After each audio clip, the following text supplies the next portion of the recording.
All right, we're going to try this again. My Wi-Fi seems to be having issues.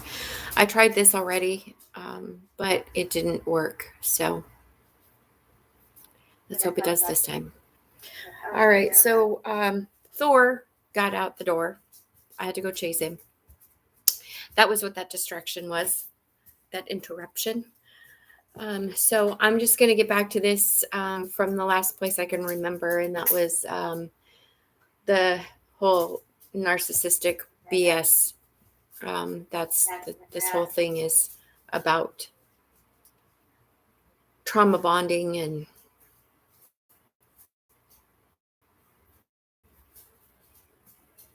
what Tommy would do is make these women dependent on him. He would cause them the trauma and then be there for them to help them get through it.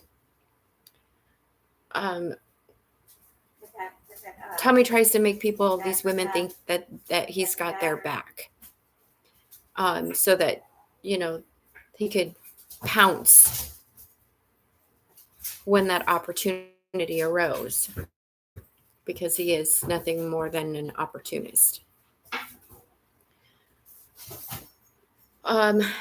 My biggest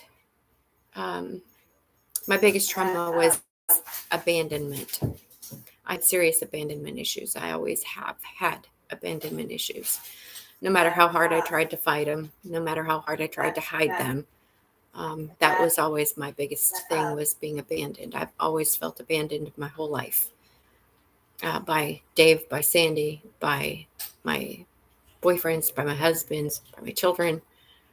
It was always an issue for me. And it was an issue for my children as well. Abandonment, I think, is an issue in my family, period. Thanks to these people, because that's what they want us to feel, so that we can be controlled. Anyway, back to what I'm saying here. I want to get off my subject.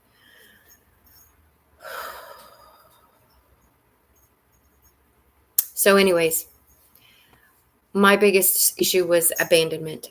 And when Betty left Tennessee, that was just me by myself then. And that's when Tommy started doing the trauma bonding with the abandonment issue that I had. So as soon as Betty was gone, it wasn't but a day or two later that Tommy just disappeared. I didn't hear from him. I didn't see him, talk to him for like a week. When I did see him, of course, it was a lot of excuses. Oh, I didn't have money for my phone. Well, why didn't you come by? Well, I didn't have money for gas. I mean, you name it, excuse after excuse. But that's how this whole trauma bonding thing works, With me, it was abandonment, so he disappeared, leaving me feeling abandoned, so that when he came back, he could just come back and smooth it all over and be like, oh, well, I'm here for you now. Let me make everything all better. I'm so sorry. It just happened. Things happen. That's how it works. Making these women dependent on him. But I saw through it. I knew what trauma bonding was. I'd been learning. I've been healing for years before I met Tommy again. So when I saw what was happening, I recognized it, and I wasn't going to put up with the bull crap. I even verbalized to his roommate, Kathy, that I was feeling abandoned by Tommy. And it was at that point when I said that out loud that I was like, hello. Ding, ding, ding, ding, ding. Yeah. It wasn't very long after that he and I broke up. We were only together, technically three months, but 3 weeks, 2.5, 3 weeks out of that 3 months, we were either not in each other's presence. That week he just disappeared, and there was a couple weeks there that we broke up and went back and forth for a minute. So I wasn't even with him that long. I mean, I don't even know. I don't even know.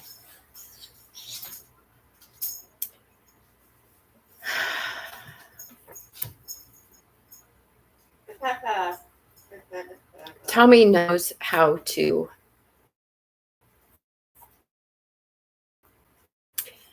manipulate and control, and especially when it comes to women who have trauma bonding. Um,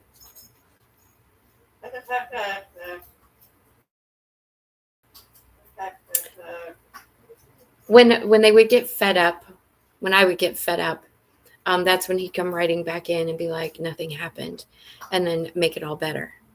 And it's at that point that he knows that he's got these women stuck and codependent on him. And that's when it begins. And then Tommy would start introducing them to his friends to start having sex with. Well, I think I made myself pretty clear in the beginning that I wasn't interested in any of that, which made this even more difficult for Tommy. But this is how he works with these women, these other women, introduce them to his friends. They would have sex for money. Then pretty soon it would be sex with strangers because it was more money. And then pretty soon they were full on prostituting to pay Tommy money to keep them protected. So he was basically pimping them out. He was their pimp. These women would get tired of it. And they would go to Tommy and they'd be like, I don't want to do this anymore. I'm done. And that's when Tommy would kill them.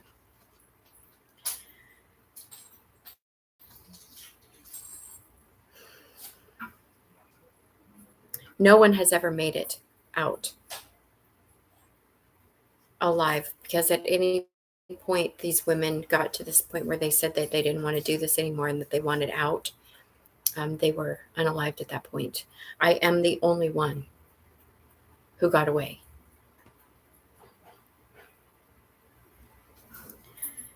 Father gave me the names of these women. Tamara Williams. Tamara Williams. Tasha White. Natalie Mondragon. Reese Tompkins. Tina Thompson. Yolanda Martinez. Tammy Tancaris. Sarah Goodwich. Brittany Tompkins. Toya Thompson. Toya and Tina Thompson were cousins. Tommy kidnapped Toya because she was too young to go with him willingly. And Trista Beetham. Tommy actually took her to the Colorado River and dumped her body. Father told me that the FBI is looking for her and they haven't found her, and that's why. Because Tommy unalived her and threw her in the Colorado River. So Tommy's in jail. And he has a big mouth, thankfully for me. And his big mouth is big in a lot of ways. One, he's outed a lot of people already. Pretty much anyone that's had anything to do. All right, you two, stop. Go on. Get away from him. Pretty much anybody that's had anything to do with any of this, Tommy has already outed them out. No matter how big or how small your role was, you have been turned in by Tommy. Tommy did this because Kathy sold his son to the secret society, and he's seeking revenge on everyone. I told you that, I believe, once before in the last video. So nobody is safe. Just so y'all know. Now is probably a really good time to turn yourselves in because you've already been turned in, but it'd be a lot better for you if you went to them yourself than if they came to you. Just saying. Tommy came right out and told one of the guards that he owned me. Tommy had just watched the video of me saying that I couldn't wait to be rid of him. And he misheard it and said he thought, told the guard, see, I told you she doesn't want to get rid of me. And the guard said, no, she said she can't wait to get rid of you. So Tommy went back and re-listened to the video. And after he re-listened, he heard what I said, that I couldn't wait to get rid of him. And he looked at the guard and apparently said, well, it doesn't matter what she wants. She's never going to get rid of me. I own her ass. That was all they needed. That was all they needed. Tommy has been arrested for human trafficking. Yes, he has.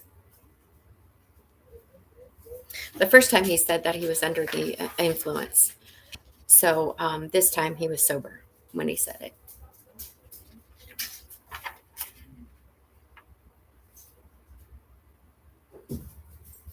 He's facing charges of human trafficking.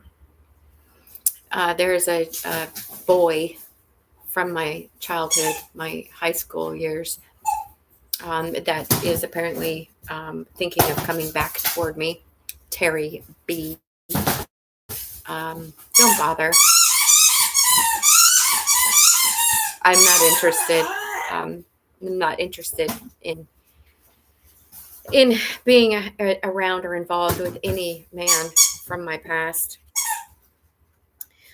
So don't waste my time and don't waste yours, because it's not going to get you anywhere. I'm not interested. Terry.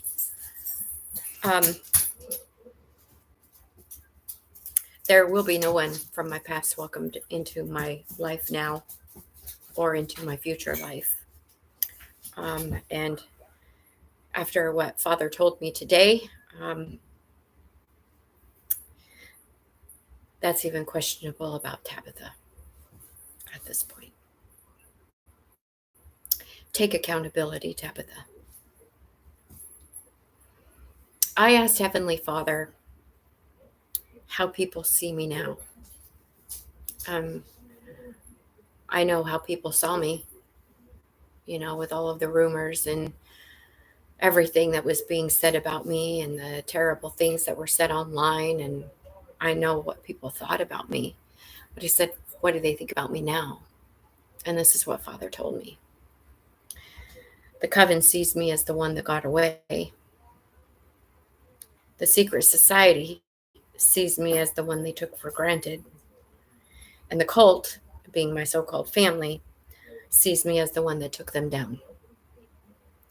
The general consensus of people when it comes to what they think about me is I'm seen as someone with amazing spiritual gifts, and I'm really not someone to be messed with.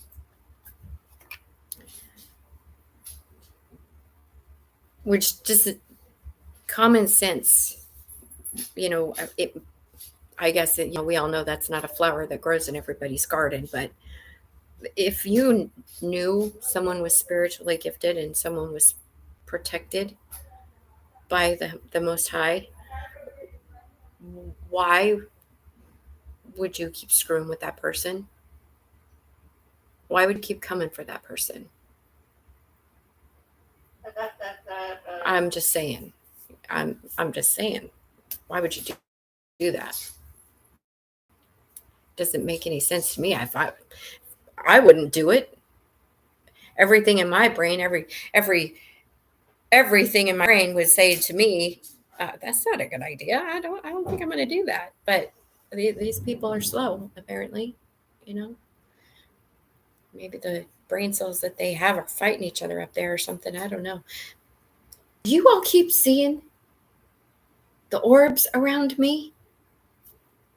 Do you keep seeing those orbs? I saw them in my last video, and now I just saw another one again. Wow. Okay. So the reason that, one of the reasons that this has been so difficult is because I am one person, one individual fighting to out these people, fighting for my very existence at some points, fighting for justice, for myself and for others. But think about this, okay? I am one person. We've got the cult, the coven, and the secret society. Different organizations and a church, okay? 4 different organizations that are involved in coming after me, okay? How many people are in each one of these organizations, say? Okay, say 10, say 20. Thor. So if you have that's like, if even 10, okay, that's 40 people. 40 people, okay?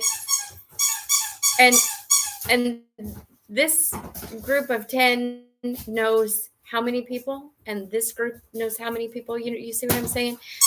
The fact that I am one person against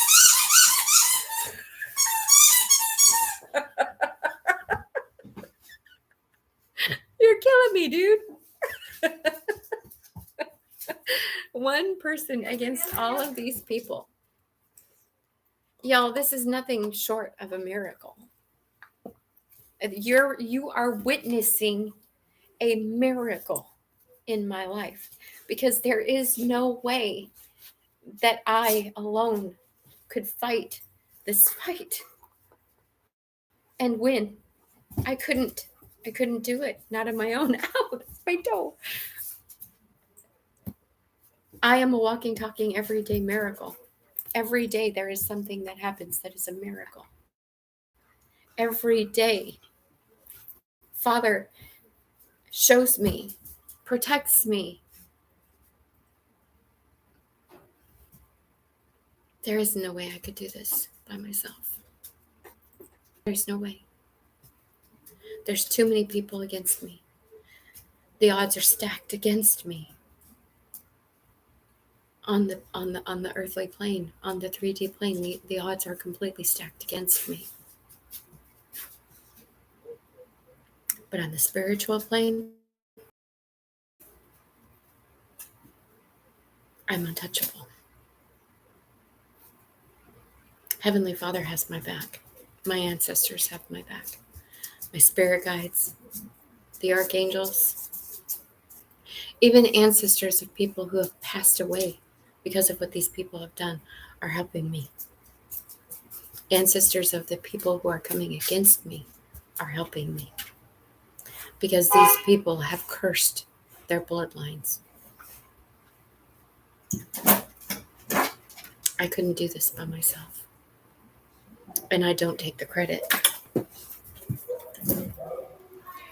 The credit goes to Heavenly Father. And He says that I need to give myself credit, because without my courage and my bravery, none of this would be able to fall into place. And He's right. So I do give myself credit, but not before I give it to Him. Heavenly Father is the reason I'm alive and well. Thor, you're being naughty. You're being a naughty boy. All right, y'all. I'm going to go. I think he needs to go for a walk. I will catch y'all later. I hope you have a good night. Please love each other. Love yourselves. And you know I love you.